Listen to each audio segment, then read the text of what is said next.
First step is to take a piece of PVC, or I'm using this electrical conduit because it's thicker, and take a heat gun and just heat it up. Once you've got a nice hot bendy piece of PVC, just put it down, take a piece of wood, put it on top and apply pressure. Right, and your aim is to try and flatten it down. As you can see, I've flattened it at a bit of an angle, so it gets thicker as it goes along, and that's what you want. And the next step is to heat it up once again with your heat gun, but only heat up the end that is the flattest, and you drill a hole through it.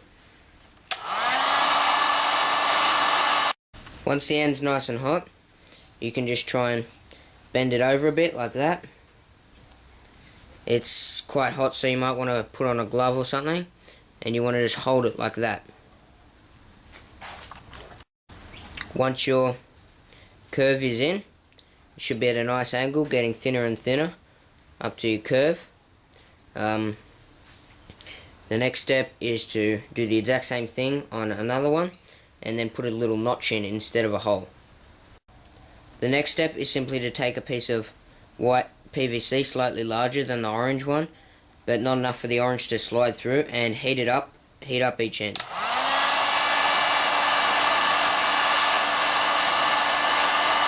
Once you've heated it up nicely, it's nice and squishy, simply take your limb, pop it in, and just push it down about halfway along the tube.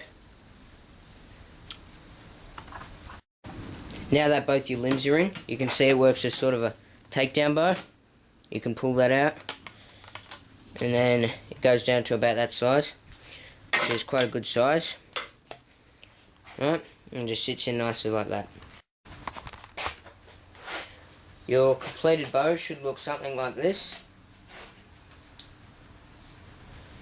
And I've just attach an arrow rest just there, and I'll show you how to make that, and then a sight off one of my compound bows. And then the next step you have to do is attach a string. So you've just got to poke some string through the hole and then tie a knot on the other side, and then just a loop. You've got your notch there and you need a loop, right? And once you bend that down, just bend it over,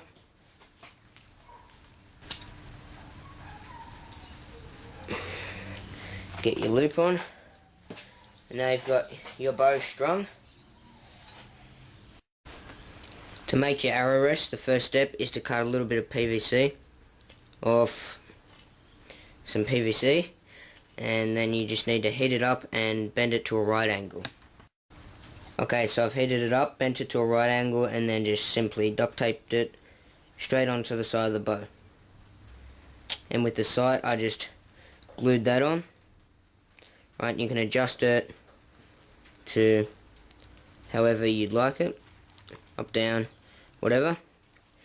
And now I'm going to show you me shooting it. As you can see with the arrow rest, the fletching is unharmed as it flies over the arrow rest.